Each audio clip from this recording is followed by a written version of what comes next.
Hey everyone, in this video we will see how to fix Logitech Pro X mic not working, complete audio setup and mic troubleshooting. Fix 1. Check the microphone connection. Unplug the headset cable from your PC, then reconnect it firmly to the headset and PC. If using the USB sound card, make sure all cables are fully connected. Test the microphone again. Second one is set Logitech Pro X as a default microphone. Press Windows plus I to open setting, then go to System, then Sound. Under Input, select your Logitech Pro X microphone.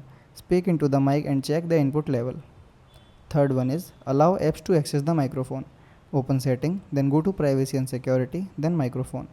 Go turn on microphone access, then enable access for the app you are using. Fourth one is disable exclusive mode. Open Control Panel, then Sound, then open the Recording tab.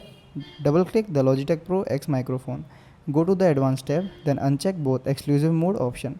Click Apply and OK. Fifth one is reconnect the headset. Unplug the Logitech Pro X headset from your PC, then wait about 10 seconds.